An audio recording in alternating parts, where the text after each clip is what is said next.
BEPS, C by C and GAR, these three are really the hot button topics if you consider any conversation that is happening today in tax or international tax. Everyone will be talking about at least one of these three things. So if you see BEPS, it's really one of the major, most significant overhauls in international taxation in the last 100 years. If you see country by country reporting, it is going to fundamentally change the way in which transfer pricing audits are conducted around the world.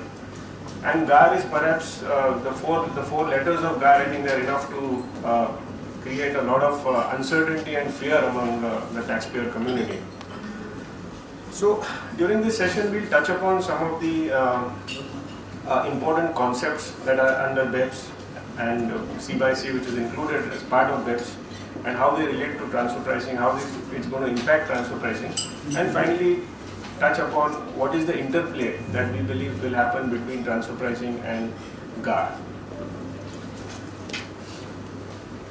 So if I look at, if you really look at BEPS, what is BEPS? We call it base erosion profit shifting, but it's really speaking various forms of corporate tax planning which have been prevalent, and essentially in response to what was perceived as a inappropriate use of tax planning, OECD and OECD came together as part of an initiative between OECD and G20 countries to have this BEPS project, and that is how they embarked upon this journey.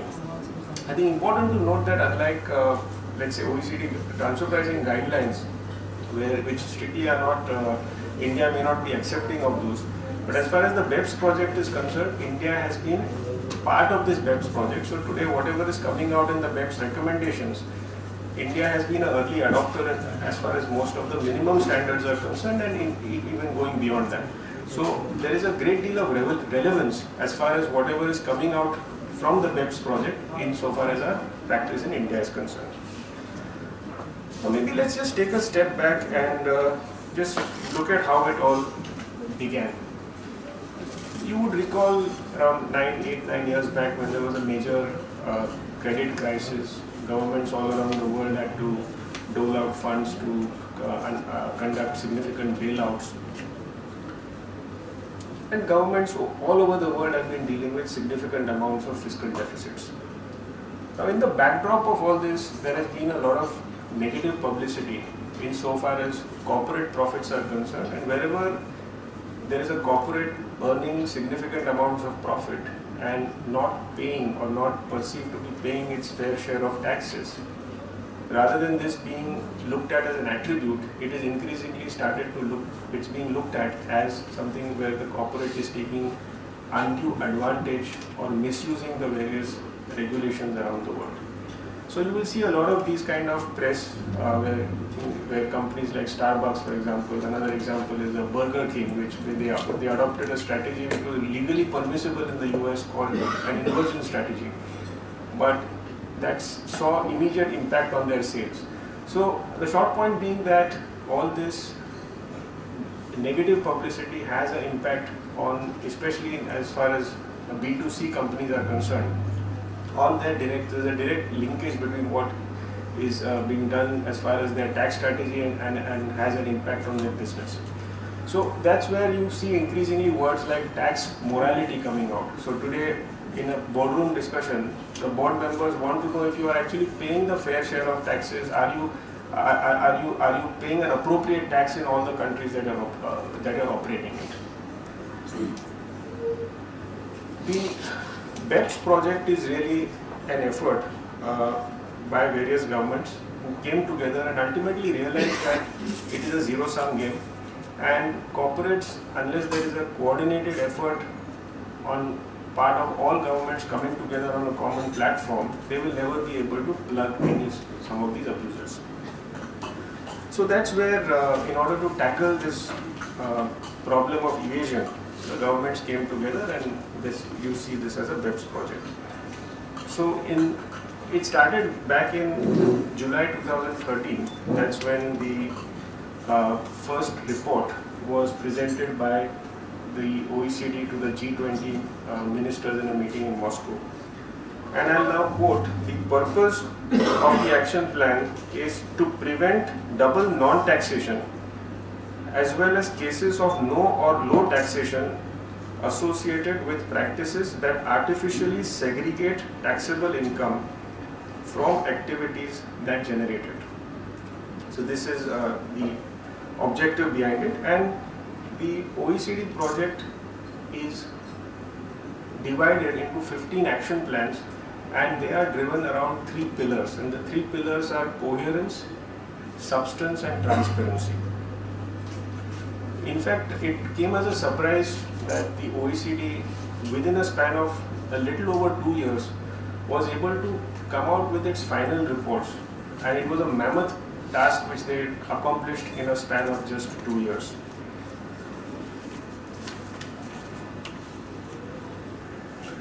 Now, what is the impact of the BEPS project going to be?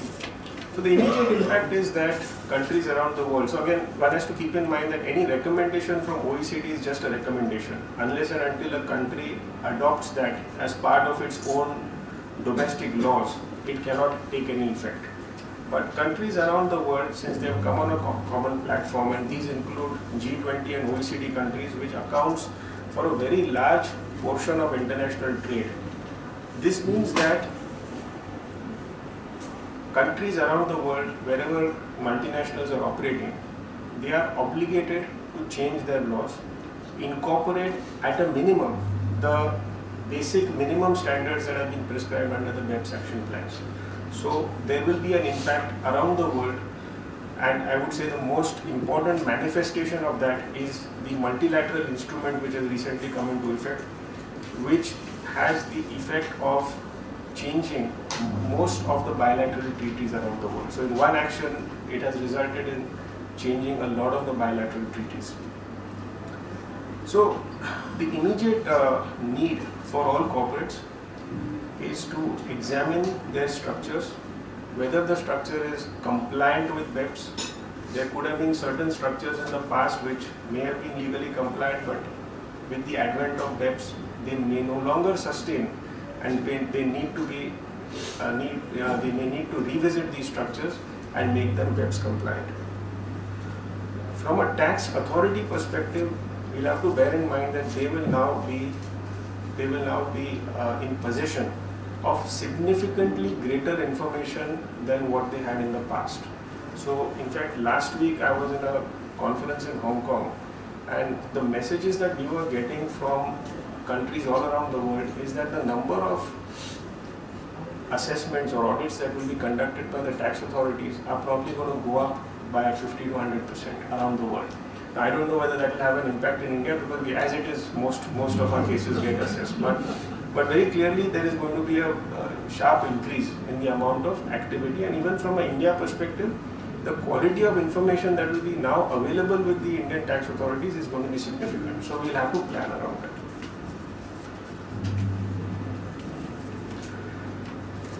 So let us take a quick snapshot look at the 15 action plans that are there. So as I said, there are certain action plans which constitute minimum standards, which OECD has said that all countries participating in this project must adopt. One example of such a minimum standard is your country by country reporting. There are certain action plans which contain recommended items. So it is not mandatory for countries to adopt it, but they are generally best practices. It is up to each country to adopt it. So starting with the first, this is the only action plan which is industry specific. Action plan 1, which addresses the challenges involved in a digital economy, where you have an ability of a company which is operating on a digital platform to sell in a country, and a perception of a country like India, which is a market country, is that India does not end up getting a fair share of tax in this kind of a situation where there is an electronic platform which is being used for conducting the trading activity. So as you would no doubt be aware, India has introduced the equalization levy as part of Finance Act 2016, which is, so India has been one of the very early adopters for Action Plan 1. And Action Plan 1, mind you, is something which is still a work in progress. There are no conclusions that have been reached. It's going to be revisited in 2020. The second set of action plans, which run from 2 to 5, they are to do with coherence. There are various measures which are meant to prevent abusive tax practices. So one such measure which India has introduced is in response to Action Plan 4, where India has introduced Section 94B into the Income Tax Act, which results in a limitation on the amount of interest deduction that a company can take. Then we have a set of action plans 6 to 10, which are dealing with substance issues. So you have Action Plan 6, which significantly reduces the ability to do any kind of treaty shopping. You have Action Plan 7, which limits the artificial avoidance of permanent establishments. Then you have Action Plan 8 to 10, which we will discuss in detail during our discussion today. These deal with the transfer pricing related recommendations that OECD has come up with. Then you have some action plans which are dealing with transparency. One of the most important ones here being Action Plan 13, which is the country by country reporting. This is come out as a minimum standard. Then you have a requirement. There is a recommendation that companies should disclose their any aggressive tax positions that they have taken. The company should upfront disclose it. This, of course, is a recommended practice. Then, insofar as dispute resolution is concerned, one of the concerns expressed by taxpayers has been that, especially transfer pricing disputes, it is difficult to find a resolution. So they have said that the NAP process should be extended to all transfer pricing disputes as well. So that's where you will see the equivalent of Article 9.2, which was not present in all of India's treaties. That is forming part of the MLI, and very soon we will have access to resolve transfer pricing disputes through mutual agreement procedure in all the treaties. India, one must bear in mind, has not signed up for mandatory arbitration. One of the recommendations was that you should prescribe a time frame within which the mutual agreement procedure gets concluded. So this is something India has not agreed to. Finally, as far as the execution of all this is concerned, you have Action Plan 15, which is your multilateral instrument, which has resulted in a simultaneous amendment to many treaties. So as soon as both countries notified and they notified as a covered tax agreement, the treaties will start getting amended.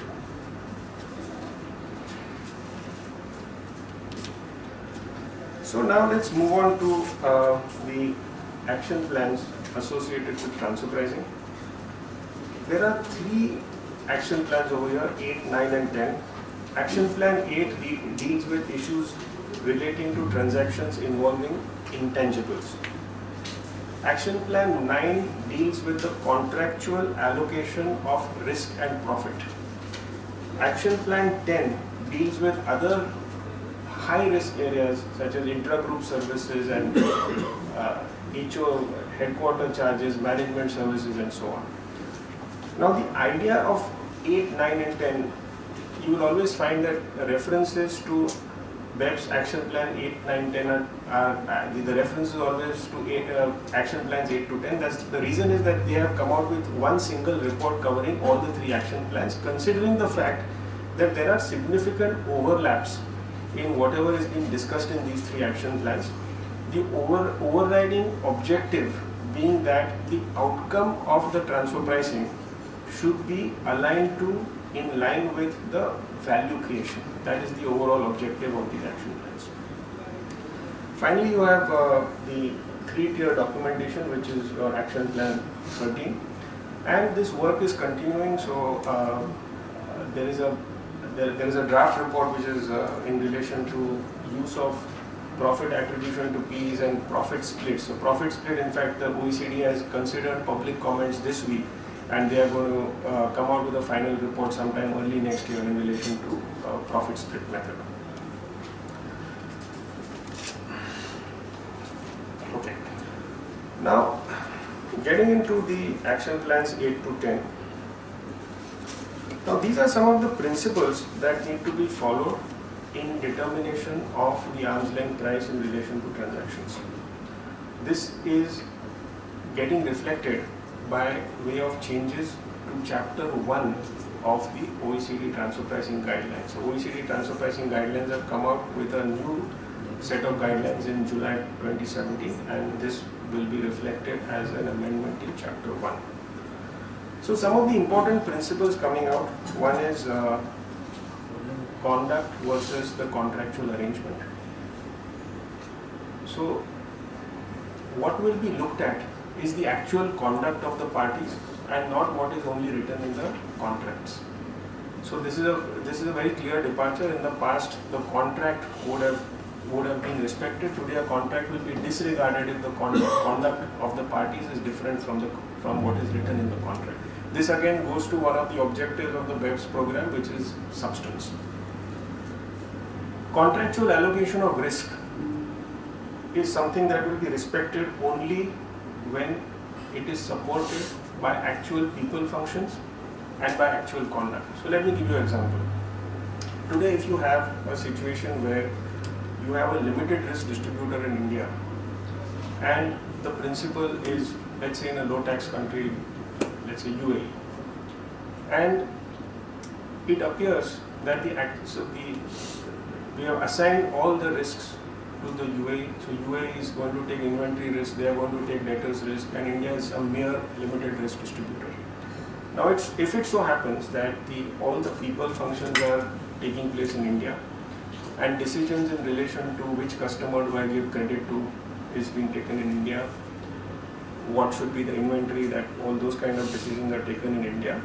So then this transaction can be recharacterized, and in this case the limited risk distributor functionality of India will not be respected, and India will say that what you are actually doing is not a limited risk distributor function, but you are doing a full risk distributor function, and therefore you should be getting margins or getting profits in line with the full risk distributors. This is an example of how they can recharacterize transactions.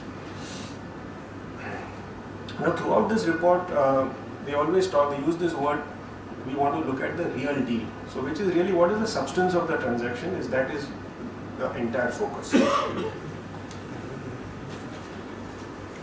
Another important consideration is when allocating risks, does the entity in question have the financial capacity to undertake a particular risk? So today, for example, taking our this limited risk distributor and distributor example, if let's say there is another entity above UAE is really a shell entity and does not have the capital to take on the risk of a bad debt, then you cannot assign to it that particular risk because it does not have the capital to assume the consequences of that risk. There is also a mention of certain transactions which may be commercially irrational. So they have given an example of a transaction involving a company which is taking an insurance for its inventory which is located in an earthquake-prone region, and they are taking an insurance with an internal insurance, their own internal captive insurance company, and the amount of premium corresponds to 80% of the value of the inventory. So they have said that in this kind of a situation, we will disregard the transaction because you will not have this transaction in a commercially rational situation involving a third party. So finally, the idea here is to identify what are the most economically significant functions that are being undertaken. That is the overall objective.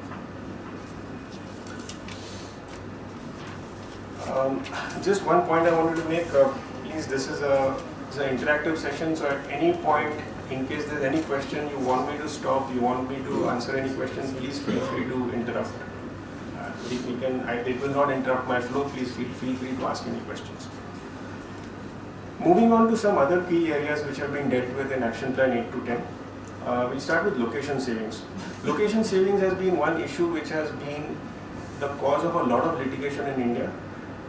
Simply put, what is location saving? It is a saving which a multinational will enjoy by relocating an operation from a high cost jurisdiction to a low cost jurisdiction. So today, let's take an example of a US company.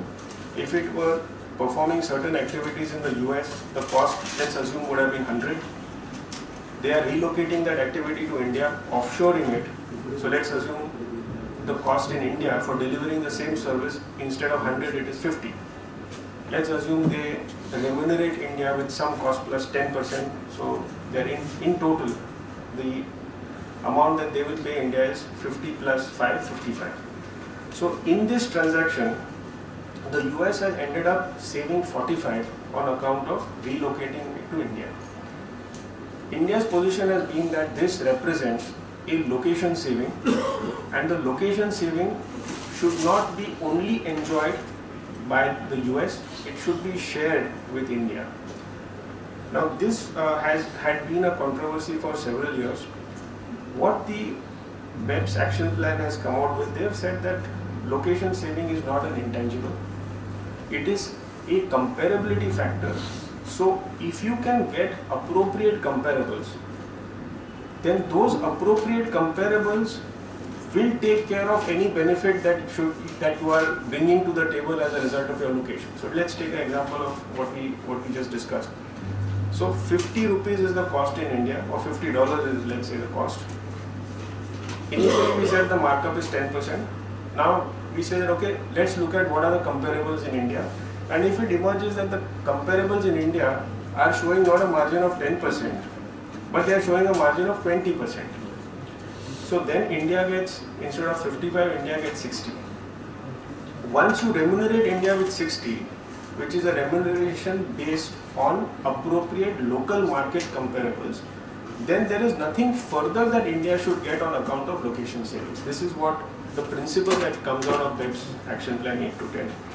This has been accepted by India. In fact, there are a number of tribunal rulings where this is accepted. So this controversy seems to have settled down. Second point which is discussed is assembled workforce. Is that an intangible? Again, what is the advantage of having an assembled workforce? One is that you save on training cost and you save on hiring cost. But other than that, it is not really considered as an intangible. So in case where there is a value which is received by a company, so company A transfers workforce to company B gets an advantage because it is getting a trained workforce. So I don't have to spend time and money in training the employees, and I don't need to spend efforts in hiring the employees. So that is a benefit that they are getting. They may have to compensate for that benefit. But they have also said that this does not mean that each and every transfer of employee will necessitate some transfer price. Group synergies. Group synergies are basically any advantages that a company derives from being part of a group. So let's take a very large multinational. They may have a contract with, let's say, a provider of laptops, and they may be able to get laptops at a particular agreed rate for all their companies. Now, this may not necessarily be any specific effort taken by the parent company for an individual subsidiary. So these are group synergies, and these are not intangibles. You don't charge for group synergies. So you only charge for something which can be directly correlated as a benefit flowing from a parent to a subsidiary. There are some guidance given in relation to commodity transactions. So commodity transactions, a lot of these where there may be price publications, these are quoted. So they have said that in case of transactions which are quoted, those quotations can be considered as a comparable uncontrolled price. And in case of any dispute around what is the date of the contract, they have said that the tax authority can impute the shipping date as the date of the contract in case of any ambiguity. Profit split method, as I mentioned, there is a draft guidance which has come out in September, and this is in the process of being finalized.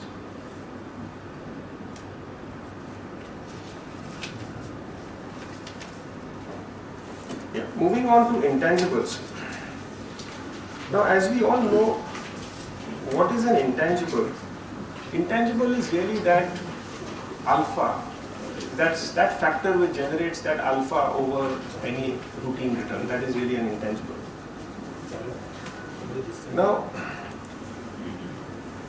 it is defined in the action plan. I'll just read it out. Something which is not a physical asset or a financial asset which is capable of being owned or controlled for use in commercial activities and whose use or transfer would be compensated had it occurred in a transaction between independent parties in comparable circumstances. So this is the way it has been defined.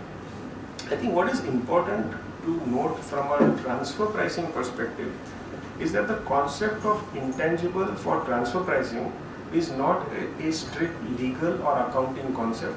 It is a more of an economic concept. So what may not constitute an intangible for accounting purposes or may not be an intangible for a treaty purpose or a customs purpose, that may still be an intangible for a transfer pricing perspective. So that is, I think, one important thing that needs to be borne in mind. As we said earlier, so they have clarified the market specific characteristics. So today, for example, if you have access to a particular market, that is not an intangible. Or a location saving, that is not an intangible. But I think important thing to bear in mind, as I said, just to repeat, is that this is an economic concept and not a legal concept. So when looking at intangibles, one just needs to bear that in mind for transfer pricing purposes. When we talk about intangibles, the next question is, these are the things that are producing the super profits, producing the returns. So whom does this return belong to? So we start with what are the different contributors? What needs to be done? What are the contributors to generate a particular intangible? So if we can break it up into three parts. So one is relating to the functions. So these are entities which perform, and again this is a important term which you will hear time and again in the BEPS action plan, which is DEMP function. So this stands for development, enhancement, maintenance, protection and exploitation. DEMP is an acronym which is being very commonly used. So any entity which is performing DEMP functions is an important contributor to the intangible.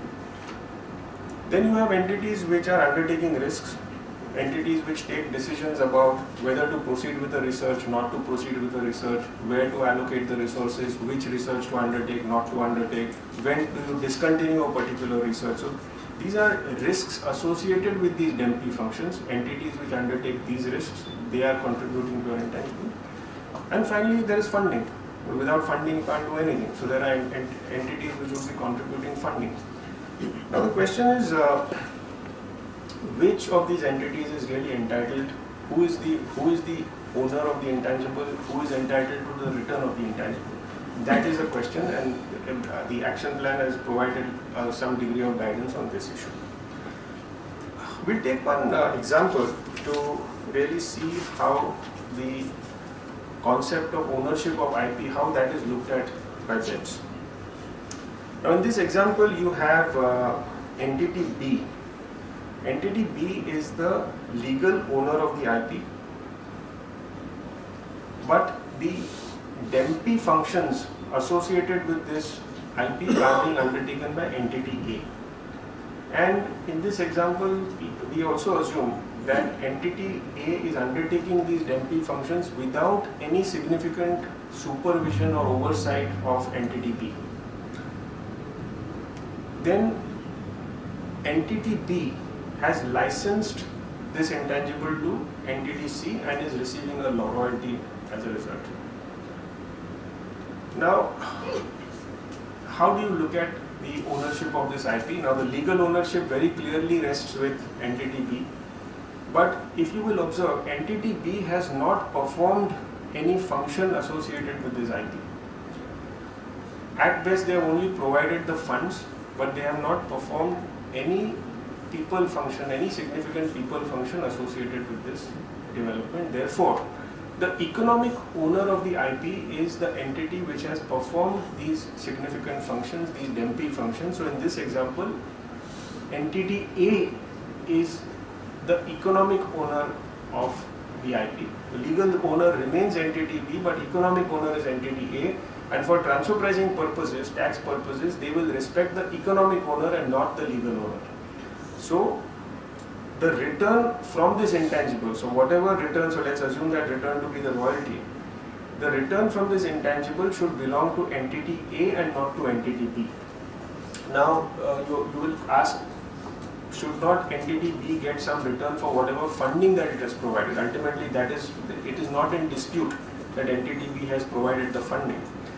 To that, the OECD has said that the reward for pure funding without any people functions, that should be a reward which is limited to what they have termed as a risk-free return on the amount of funding. So all the non-routine return associated with the exploitation of the intangible goes to the entity that is providing the and undertaking the DEMP function. The entity providing the funding only gets a risk-free return on whatever funding that it has provided. We next move on to another important concept that has been. Please go ahead. We have a question. Sure, I'll go back to the example. So here we are talking of if in a scenario where the entity A is sufficiently compensated for carrying out the contract R&D function for creation of the intangible. In that case, then how do you look at this argument? No, very good question. Now, the assumption here is that when you say contract R&D, for something to be characterized as a contract R&D, you have to be able to establish that there is someone else who is providing the directions, who is taking decisions on what to proceed, what not to proceed, who has the ability to carry out those activities. So there are examples given. So there is one example given on risk management. So risk management is something that I can outsource. I can outsource a risk management function to some other entity. But while outsourcing it, I must first have the ability to undertake that risk management function myself. And second, I must be able to demonstrate that I am laying down the guidelines for that entity to undertake their work. So in your example, madam, you will have to have an entity. So let's say entity B. Entity B will have to have the wherewithal that they are in a position to do this research. They are taking the key decisions associated with this research, and they are directing A what to do, and A is essentially working under their control and supervision. If that can be established, certainly you can characterize A as a contract R&D service provider and appropriately compensate them. That will change the entire character of this example. Yes, sir. If it is created for doing research and the cost is shared by all the group companies, then in that case, who are the owners? So there we have a concept called cost contribution. So you could have more than one entities which are contributing to the intangible. This concept is not much prevalent, and we have not seen it practically much in India. There is an entire section which is associated with the cost contribution arrangements. So idea is that each of them will be entitled to use, they will all be joint owners of that intangible, they will all be able to use that intangible, and then they don't pay royalties to each other.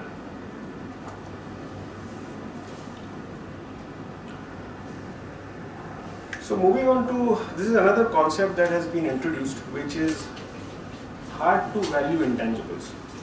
Now what do we mean by hard to value intangibles? These are intangibles for which there is no market price available, or there is no comparable benchmark available.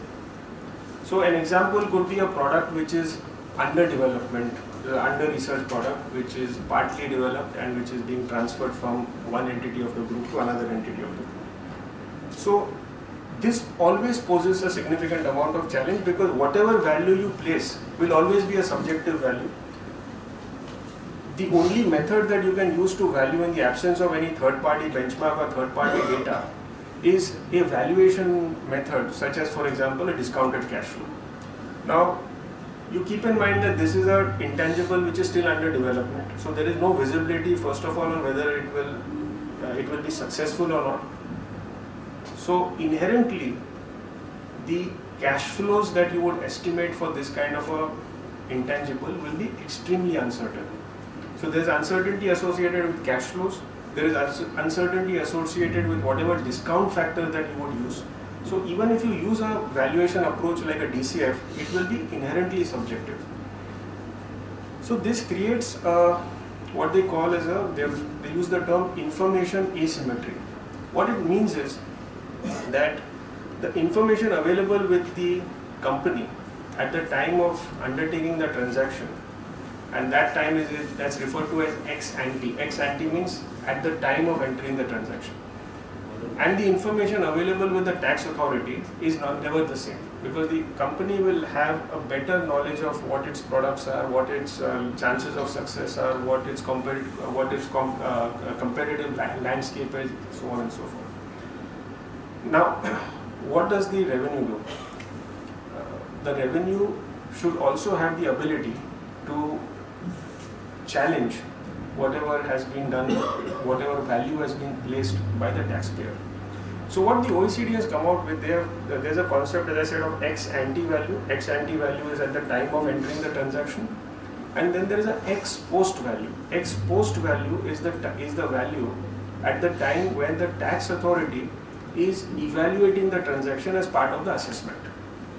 So the OECD has permitted the tax authorities to substitute the ex post value and disregard the ex ante value arrived at by the taxpayer in certain circumstances. So again, this is a flexibility given to the revenue authorities to be used only in certain circumstances, and we'll just come to that.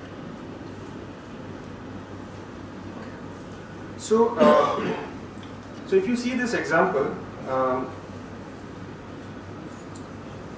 you have in year 1, there is a transfer of intangible. So there is an ex ante value which, as I said, is established by the taxpayer while making the transfer.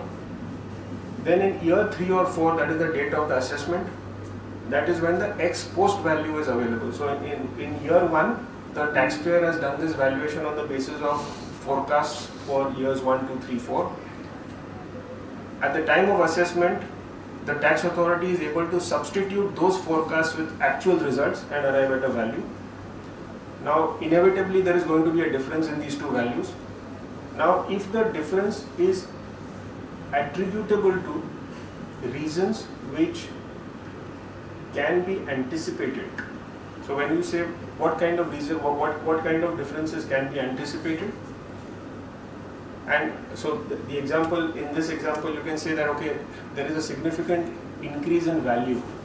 So if the increase in value, so when I did my initial forecasting, my revenues I estimated were low, but my revenues turned out to be very high. And an unanticipated reason could be, as I've written here, is there was a significant demand due to a natural disaster. I could not have anticipated that. There could have been a bankruptcy of a competitor. That's why my demand went up. I could not have anticipated that. So an adjustment can be made only in a situation where these factors could have been anticipated. So in that situation, if I don't have any such reasons, then the tax authority can substitute this ex post valuation to make an adjustment. Now, how the tax authority can make an adjustment? They can impute certain things like contingent payments and anything else to basically make an adjustment. Certain other safeguards that have been built in, situations where ex post can be used only where the difference, as I said, the difference between ex ante value, ex post value, where the difference is a very significant difference, that is more than 20%. They've kept a tolerance band of 20%. Till the time the difference is within 20%, the tax authority should not make an adjustment. If it is beyond 20%, they can make an adjustment. And again, a lot of these things I can just to share with you, these are all borrowed from the US IRS, where US had introduced this concept in 1986. And it is called the commensurate with income standard. So basically, in a transfer of intangible, if the initial value which is ascribed to the intangible is found not to be commensurate with the income generated by the intangible in future, then the IRS was permitted to go back and make an adjustment. So this was a commensurate with income standard in the US right from 1986, has been in place, and this 20% band is something which is being used in the US for a long period of time.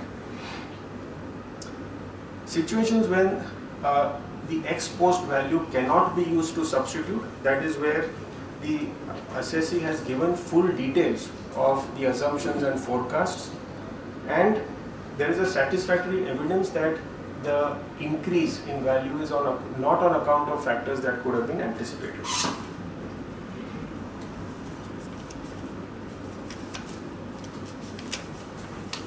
One of the ways, one situation where they have said that this X ante value can be or should be accepted is a situation where the taxpayer has entered into either into a bilateral or a multilateral APA. So possibly this may encourage taxpayers to try and enter into APAs for these kind of transactions, because otherwise you will always be faced with a significant amount of uncertainty.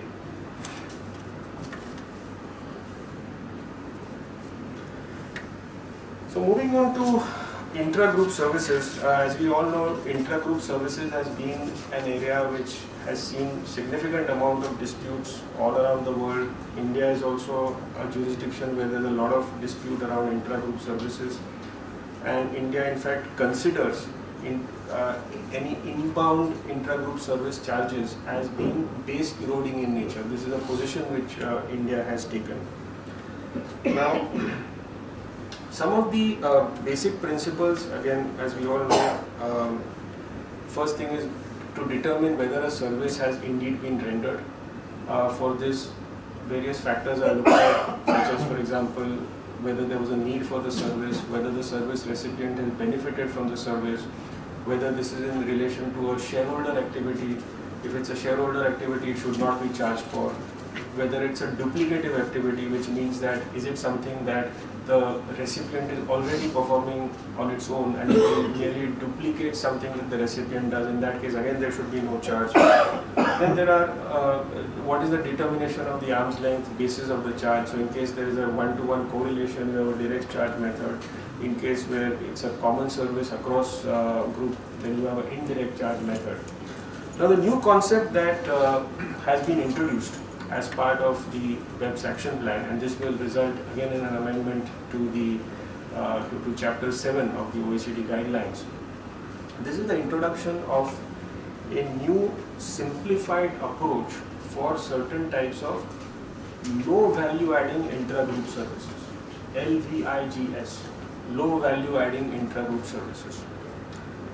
What does it mean? It means that very simply it is as far as the payer entity, as far as the payer is concerned, so you have the service recipient in this case, the jurisdiction of the service recipient will dilute its standards as regards benefit test.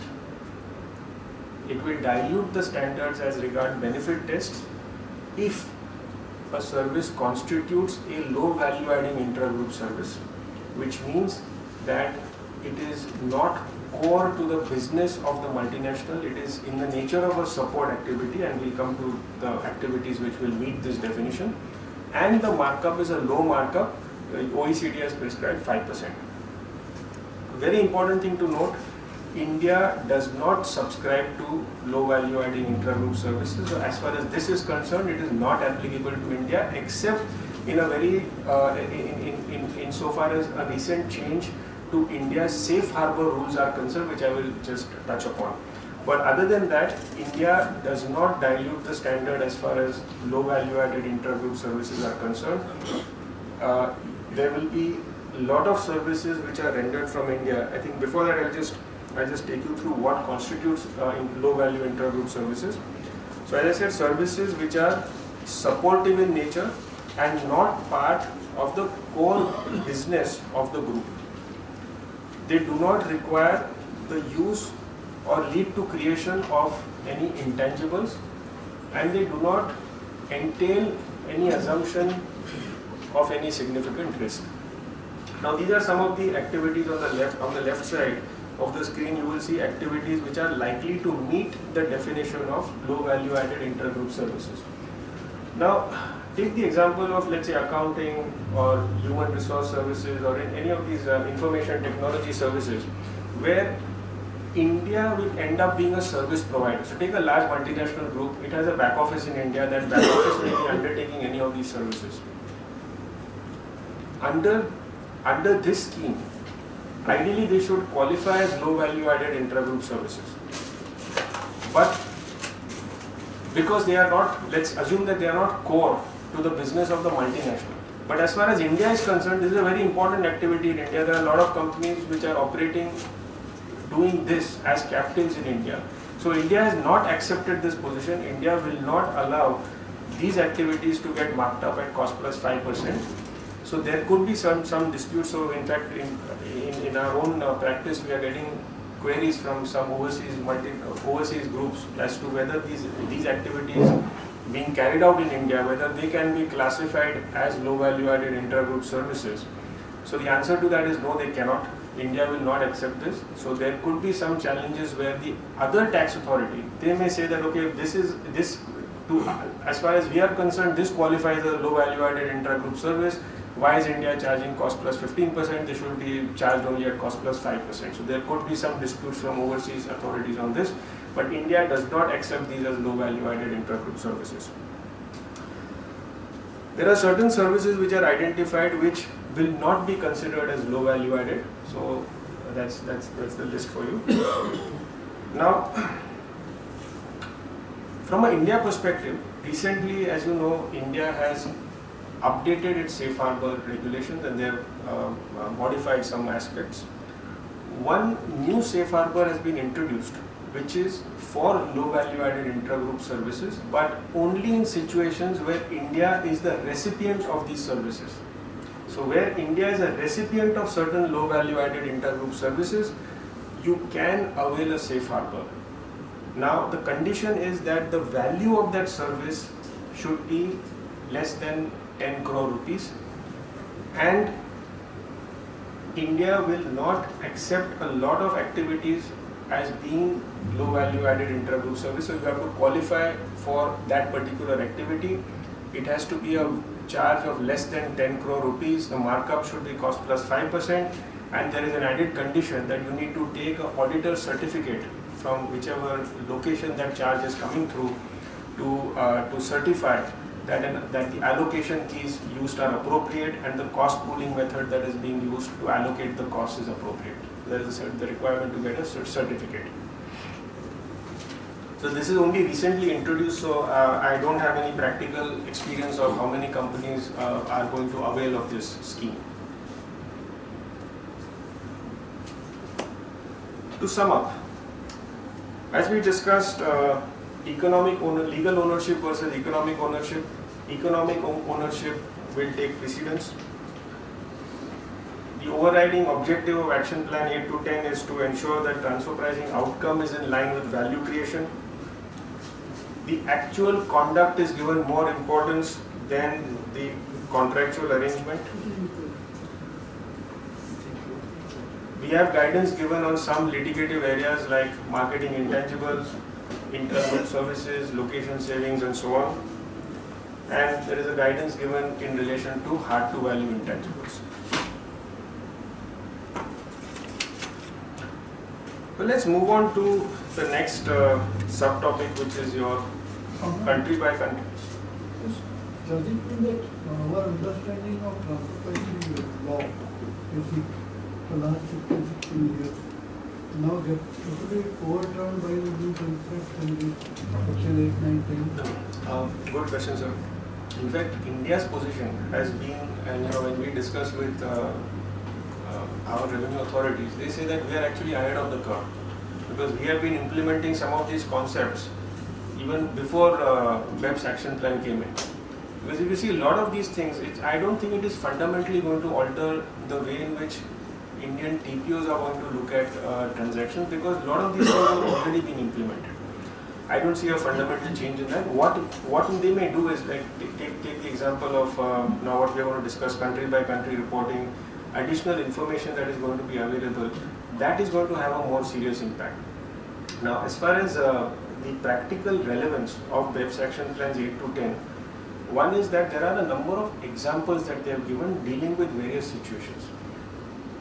Since the only carve-out that India has in relation to BEPS action plan 8 to 10 is in relation to the low value added intra-group services, as far as the rest of the recommendations are concerned, we will be in a position to use whatever recommendations and discussions are there in the action plan, plus those examples in whatever, let's say we have to, in litigation defense, as the case may be.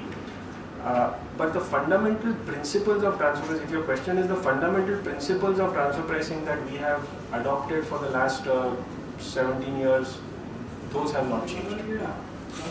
Those have not changed. There has been a gradual progression. India has already adopted a lot of these, and we have already faced this in assessments. So I don't see that as a change, but the amount of information that will be available, that will definitely, we will see some change as a result of that. Now the FAR analysis which we used to do earlier was on economically significant basis.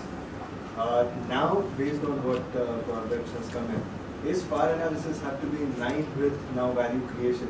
Would that change only, I'm not talking of intangible, but apart from intangible, does it change the FAR analysis? I don't think the FAR analysis changes, but the approach to performing approach to preparing the documentation will change. And if we can park your question for some time, we will deal with this, and again we'll come back to your question. Maybe what we are discussing as part of country by country reporting and the elevated standards of documentation, that may address your question. But I don't see any fundamental change in which we are going to alter the way in which a functional analysis is prepared. I would say, just to supplement, Yes. that maybe FAR gives rise to a new concept called farm.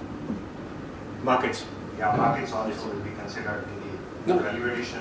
That's a fair point. In fact, in the US, the 482 regulations always had this concept of markets. So it will always function markets risks. That's how it was looked at. So certainly it's a factor which will be looked at. And even if you see the way even today the rules are framed, the market as a factor has always been in consideration. It's just that we have not called it out separately, we just refer to it as a FAR, but point well taken. This is something that is and will continue to be important.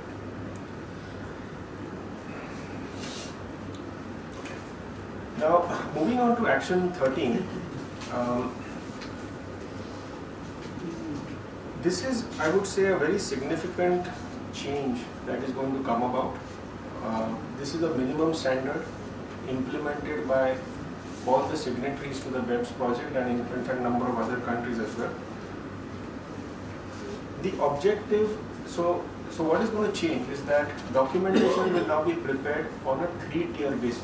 The 3-tier is country by country report, master file and local file.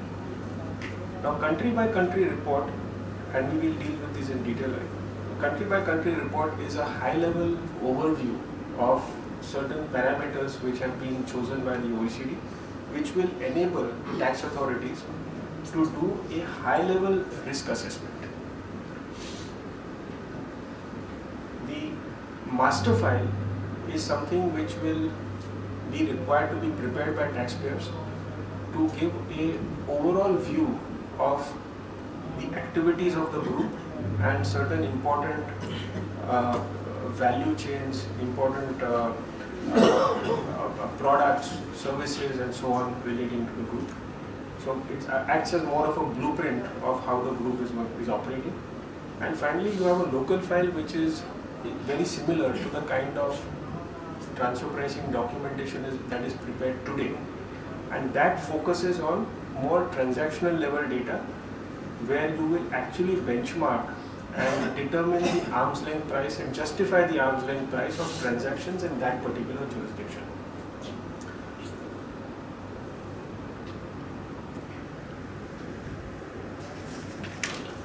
So master file, as I said, this is to provide a blueprint of the multinational. You have to include details of the organization structure, description of the business of the group, the various intangibles that are used, the research and development activities that are undertaken, the financial activities and various financial and tax positions, also details of any advance rulings that are taken, any unilateral EPAs that have been entered into by the company and so on. The local file, as I said, is focused on local transactional level data and whether or not it is compliant with the arm's length principle for that particular country. This is the part of the documentation that will contain the comparables, benchmarking analysis and so on. And finally you have a country by country report which will show to to all tax authorities what is the global allocation of income, profits, taxes and certain other parameters between various jurisdictions around the world. So what is it that is really changing? So in the past, the nature of transfer pricing documentation that was prepared, and not limited to India and all countries, that would have been only speaking to that particular jurisdiction. So today if I was doing a transfer pricing report in India, I would have only looked at a transaction from an India perspective. So today if I have, let's assume, a cost plus entity, and this entity is getting a margin of cost plus 25. I am satisfied saying that this margin is adequate for India. I am satisfied with this, but I don't go beyond that. Now, all tax authorities are essentially looking at a common platform of information. You will have a master file which talks about, let's say, various intangible developments. So let's take this example of cost plus 25. In the master file, there will be data concerning which are the entities that are involved in development of intangibles. So let's say that they give two names, India and let's say Ireland. India is getting cost plus 25. Till now, Indian tax authority was happy with it. Now they look at the master file. They say, look, okay, there are only two entities involved. There is India, there is Ireland, which is involved in development of intangibles. Now let me see the country by country report. In country by country report, I have details of how many employees are there in each country, each jurisdiction. So there it comes out, in India there are 100 employees, in Ireland there is 1 employee or 0 employee. Rings an alarm bell. So under the new standard, you cannot just look at that one country in isolation, because the tax authority will have information of the entire value chain in the group. So you will be compelled.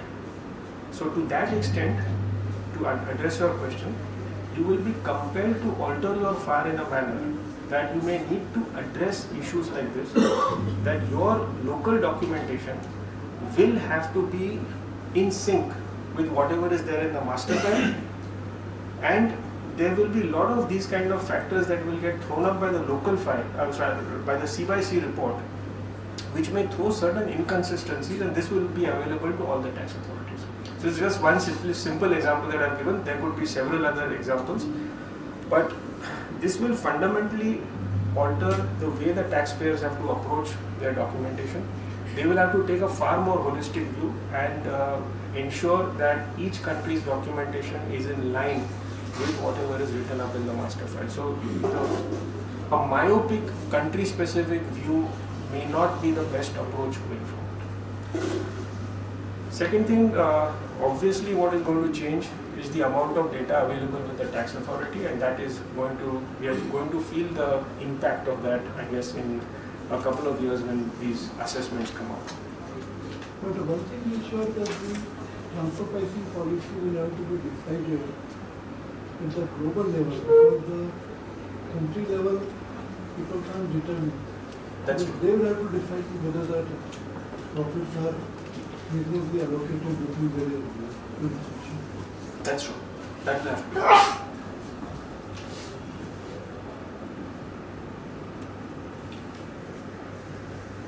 The immediate change that we have now, this is going to have an immediate impact for companies in India. So, Action Plan 13, the CBDT has come up with a notification in relation to the rules for preparation of master file and country by country report.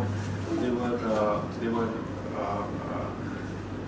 published on 31st October, very recently, and there's Rule 10DA which is introduced, which is in relation to master file, and certain thresholds have been prescribed as to what multinational groups will have to comply with master file requirements. I'll come to those thresholds. And also in relation to country by country report, there are 5 new forms which have been prescribed 2 of them in relation to master file, 3 of them in relation to country by country report, which again I'll come to. And the deadline for all this is going to be 31st March, only for the first year. So first year being financial year 16-17, the deadline is going to be 31st March. Next year onwards, financial year 17-18 onwards, the deadline will be 30th November.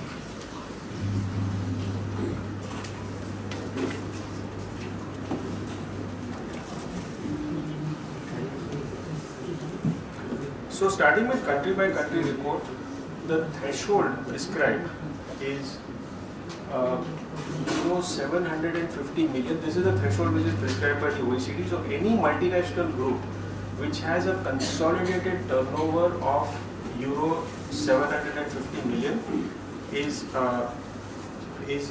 required to do a country by country reporting. And as far as India is concerned, this will apply to any Indian multinational with a turnover exceeding 5,500 crore, and also any multinational which has got subsidiaries or constituent entities operating in India. Their parent company will have to comply with it. The threshold for that is 5,500 crore or 750 million euros, and this is a consolidated revenue. As far as master file is concerned, the threshold is a lower threshold which is prescribed. So here the revenue threshold is 500 crores, and additional thresholds are whether international transactions recorded in the book exceed 50 crores or any transaction in relation to intangible assets exceeds 10 crores. If these two conditions are satisfied, then a master file needs to be filed by 31st March 2018. Local file requirement already exists, there will be no change as far as that is concerned. So this is a busy slide, I'm not going to read through it. These are requirements, I'll leave the slides with you, but as far as master file is concerned, what needs to be filed is Form 3CEAA. This is to be filed by every constituent entity which is part of a multinational group which is required to file a master file according to the thresholds prescribed. Then there is Form 3CEAB. This is a form which is to be filed in case there are multiple constituent entities and one of the constituent entities needs to be designated as the constituent entity to file the master file. Then to designate that, you need to file this form. Then you have a country by country report where Form 3CAC, this is required to be filed by a constituent entity of an international group which is in India, and they have to notify to the authorities as to who is the parent entity who will comply with country by country report. 3CAD is for an Indian company which has to file the country by country report, and 3CAE is more of a residuary case where there is a failure on the part of the international group to file it. In that case, then the Indian entity is obligated to make the necessary filing. So again, these are the master file requirements which are coming out of Rule 10BA. Again, I am leaving the slide with you. I am not reading out what those requirements are. The only thing that I would just like to point out is that there are certain requirements which India has prescribed, which are over and above what are prescribed by the Action Plan 13.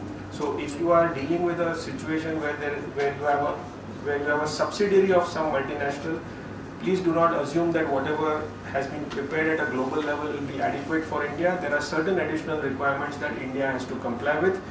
One of them, actually a fairly onerous requirement, is that India needs you to file the functional analysis of entities within that multinational group which are contributing 10% or more of either the profit, the turnover or the assets. So you require to file the functional analysis of all these entities as part of India master file. This is an additional requirement, and there are two more. Local file requirements, again, I'm not reading all this. there is not going to be any significant change as far as the local file requirement is concerned to what is required under Rule 10b. It is largely going to remain the same. As far as country by country reporting is concerned, here I will actually take you to the template. As we said, this is meant to give the tax authority a bird's eye view. If you see, there are two tables. The first table, table A, this requires information to be furnished by tax jurisdiction. So if you look at the first column, this says tax jurisdiction. So what you will enter is an aggregate data for all legal entities operating in that tax jurisdiction, and there are 10 parameters which are prescribed.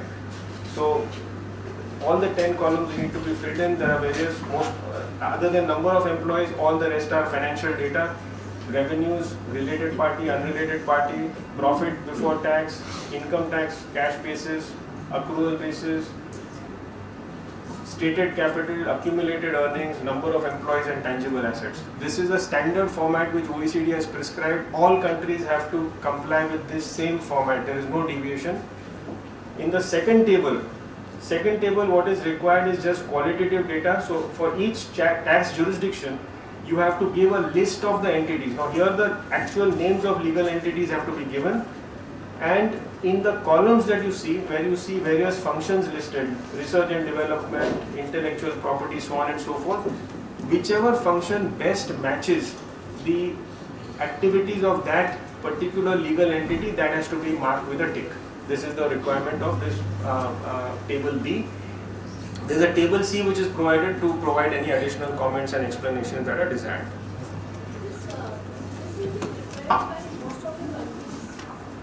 As per the calendar year. That's correct, yes. And we will have a accounting year, fiscal year. So would there be any impact or anything needs to be done about it? No. So section 286 refers to accounting year, and accounting year will be whatever year is being followed for the financial reporting of the parent entity. So taking your example, if the parent entity is following a calendar year, the country by country reporting will be on the basis of calendar year. So now you may see, there is really no way, unless you, taking this example, if you have, let's say, only one legal entity in India, then the figures that get reported, the officer may want to match those figures with what are coming out of the Indian financials. So which will be April to March, here you will have Jan to December. So again, we have to deal with how the tax authority is really going to look at it. We would advise that at least at the India level, you have some reconciliation as to what figure is going into the country by country report and what figure is you have in your April to March financials. So that means 2 years data will have to be given? No, the country by country report will just be one. No, but then if financial year if you are following, then it's basically 2 years. No, I appreciate. All that I'm saying is that the assessment will happen for whatever is the previous year. All that I'm saying is that in case we want to have some additional step has to be taken, then I would just say that have some reconciliation with you as to how the figures have flown into the into the country by country report. Again, it will not apply in all cases. If you have multiple legal entities in India, what will go in the country by country report will be an aggregation of all those legal entities. If it's an Indian group, in any case, that is not relevant because this will be prepared on a financial year basis. Yes. What is the concept of group for this purpose? In the sense, if there is a group within a group. Yeah. Let's take an example, G, there got medical, there got aerospace, there got finance, and in a particular country, G may have only medical. Or say in packaging, somebody, there are 3 groups, plastic, glass, paper. So maybe I'll just maybe only one. I'll in fact expand on your question because there's another question that people may have. So to first answer your question, you are talking about a situation where a group is in multiple businesses. So taking your result from medical devices to infrastructure to financial services, everything. Now the master file can be prepared on the basis of business line. However, what the OECD has prescribed is that all tax authorities must have access to the master file in its entirety, regardless of whether that business line is operating in that country or not.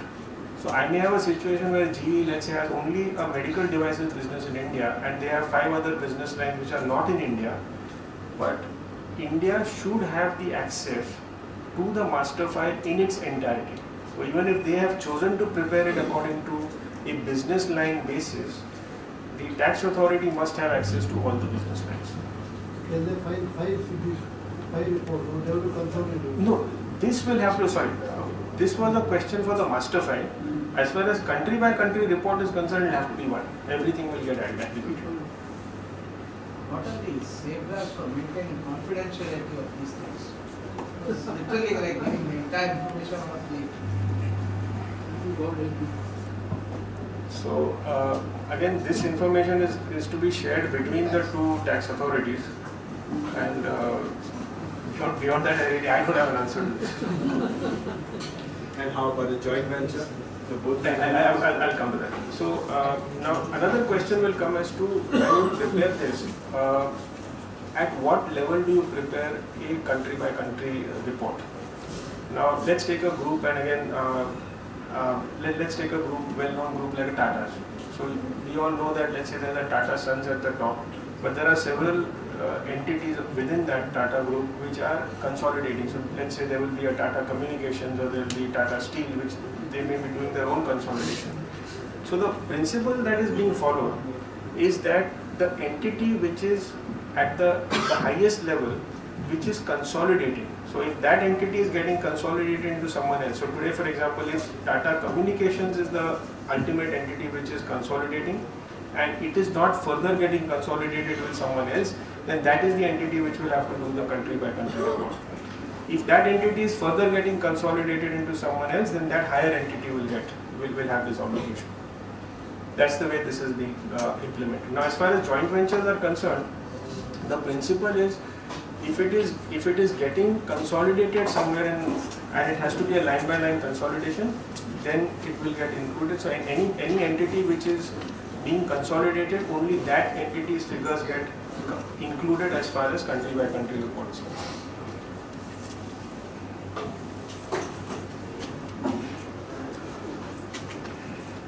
So moving on to there are 271 GBs section which prescribes some very significant penalties, and for failure to comply, these penalties are there are per day penalties of 5,000. There are different accounting norms and Indians and IDR for consolidation. So how do you determine which entity gets consolidated on the basis of the financials what you are doing?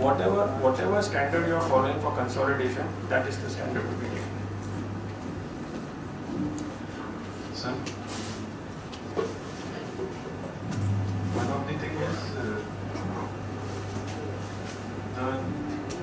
Form 3CB, which we are going to file up to 30th November, and CVC is to be filed by 31st March. So they must be tallied, must be cross-verified before filing.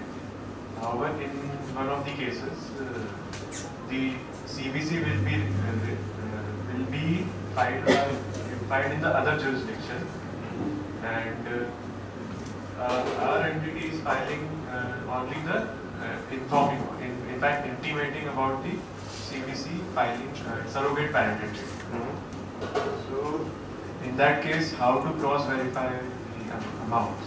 Whatever has been filed in 3CB will be taken as base, in my opinion, or something else. Your question is, your 3CB is a purely India reporting.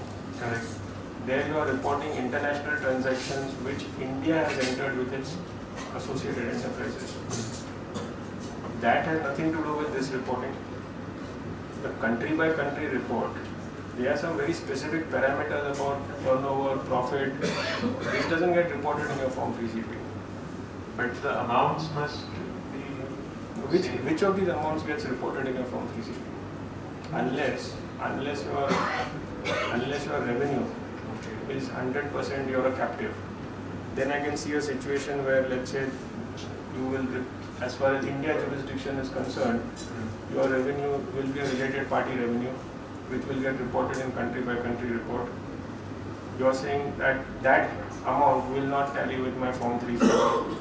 If your parent entity is following a calendar year and you are obviously reporting on the basis of financial year, it will not tally. It will not tally. Okay. Second is whether information, on the basis of information of CBC, earlier years assessment can be opened by DPO, AOs. See, that we'll have to wait and see. They have been already assessed to. See, I mean, I don't expect that should happen, because you have to show that some income has escaped assessment. Presumably you have provided all your details as part of your assessment for that year, and they will have to show what material they have to reopen. So I don't think that practically it may not happen, but if it happens, it will have to be legally tested as to whether it will sustain. I think the anxiety is that when you are doing a PCA at this point of time, and then yes, CBC and the master file will happen much later. Otherwise, making a report, one may be wanting to, so to say, do a review of what is happening. What CBCR or master file is going to really contain, say the activity, say there should not be any mismatch. No, I think that's a legitimate concern, and now unfortunately the India came out with the rules so late. While Section 286 came in 2016, the rules have just come in. Even the draft rules came in just a month and a half back. So that's resulted in this deadline getting extended. But yes, this is so practically whatever we write in the documentation in the accountant's report, ideally it should match with whatever is there. You should ideally have had the ability to see what is there in the global master file before you do this filing. Ideally, yes. I would also have preferred that to be the case.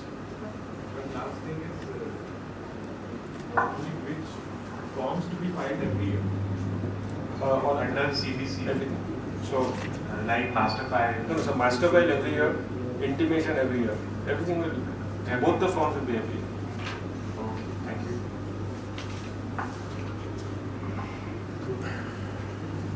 So I think the penalties we went through. So very quickly, I think important is that we've gone through these things. So just a sum up slide.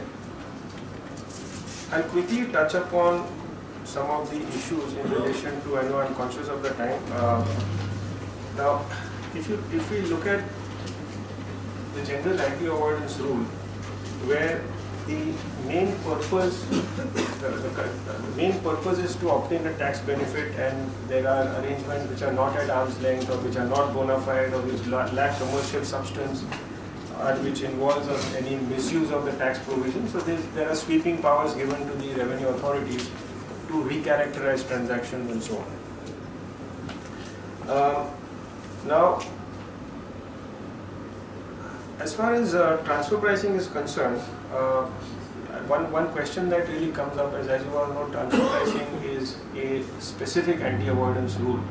And one question that comes up is that, okay, can a general anti-avoidance rule and a specific anti-avoidance rule, can they coexist?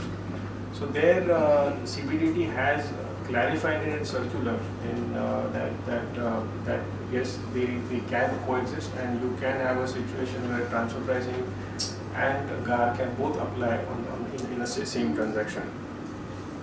So let's look at maybe an example of how the transfer pricing principles, how they will interplay with the general anti-avoidance rule. So what can a transfer pricing officer really do?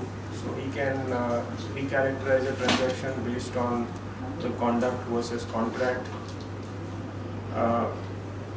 Let's go back to our example of the limited risk distributor, where the distributor is you have a limited risk distributor in India, who is undertaking functions which go beyond what a limited risk distributor is undertaking. And the transfer pricing officer can say that, this is, I recharacterize you, and I recharacterize you as a distributor, and attribute to you profits which are distributor profits rather than the LRD kind of profits.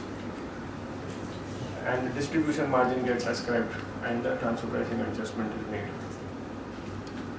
You can have a situation where, let's say there is a business restructuring. So business restructuring would mean any functions that are being carried out in India. So let's say you have a activity which is a full risk-taking manufacturer in India, and you shift that activity outside India and make India into a limited into a contract manufacturer. This would constitute a business restructuring, and the business restructuring is specifically an international transaction. Transfer pricing officer can impute an exit charge, and which you will have to pay that exit charge.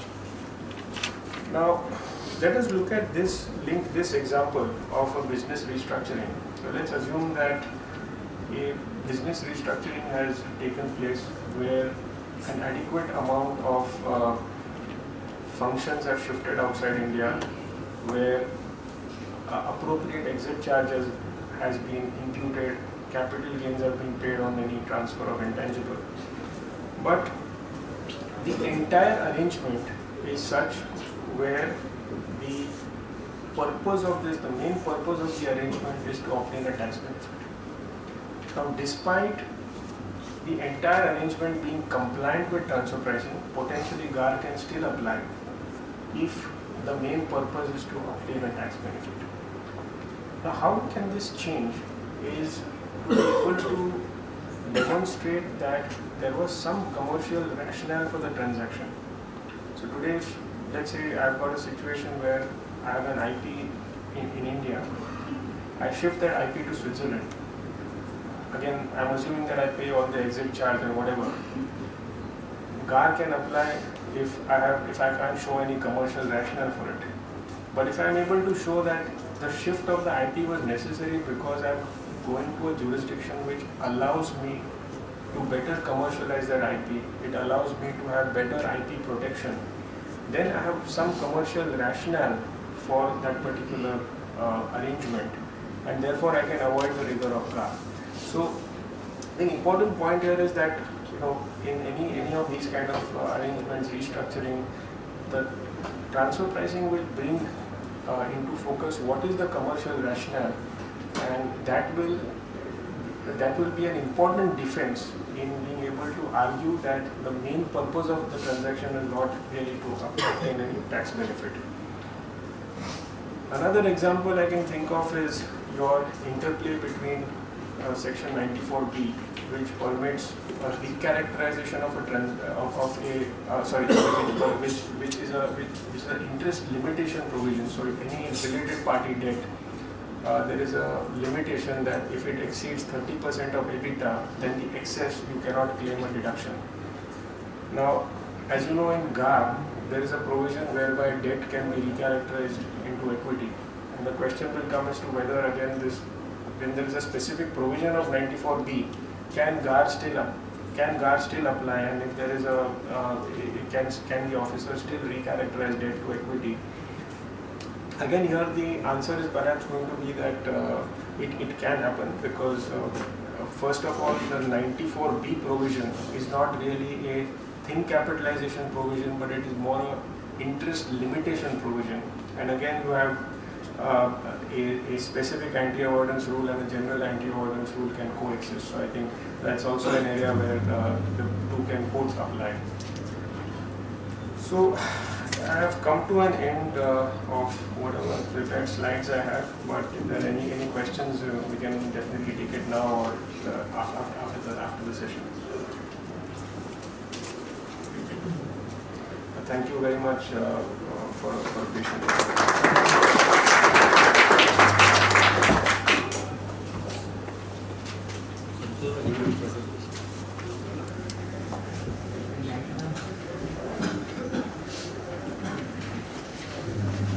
One question about whether our tax department As the bandwidth and the computers to deal with such complicated regulations which are developing, because not all, if we professionals, after devoting so much time, are struggling even to grasp the concept, what about the ordinary TPO?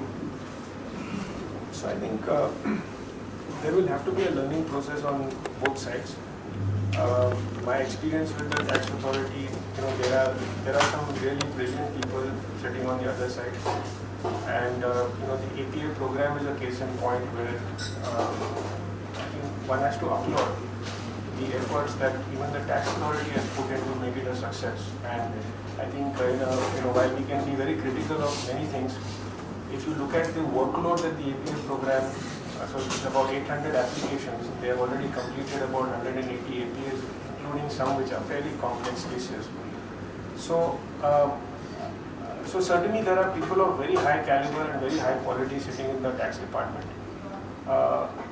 If they can also be sufficiently and suitably empowered, and the right kind of people are brought into, and they are also given maybe a longer time frame to sit and to focus on these areas, I think that will definitely go a long way in improving the overall experience. The DRP actually is not very happy. So now they have got 3 commissioners and still the results still. Yeah, there I would agree with you that DRP has not been a very happy experiment, and I think somewhere the constraints that were placed on the DRP to the extent that the orders of the DRP not being appealable, that may have initially created a roadblock to them giving favorable orders, and once that precedent was set, that could not be unwound. So there I do agree that I think statistics will speak for themselves that the results from the DRP have not been not been very favorable from a taxpayer perspective. I think especially for matters involving transfer pricing, if there has been some mechanism to settle cases, I mean I don't mean the settlement commission, but if there was some mechanism available to avoid unnecessary litigation, because a lot of the litigation that we talk about is very factual in nature, and many times we find that even representing these matters before the ITAT, they are so factual that even the ITAT members are many times inclined to remand them back to the lower level. So that means that there is sometimes no end to the litigation. So perhaps there is need for some mechanism to come into place which can actually bring these disputes to a conclusion. Percentage of remand is very high. Extremely high. Absolutely. Order. Extremely high. Thank you, Tarun Bhai, and thank you, Mr. Kale. I think the topic and the speaker is such that we can ask these questions throughout the day and still we would not be done.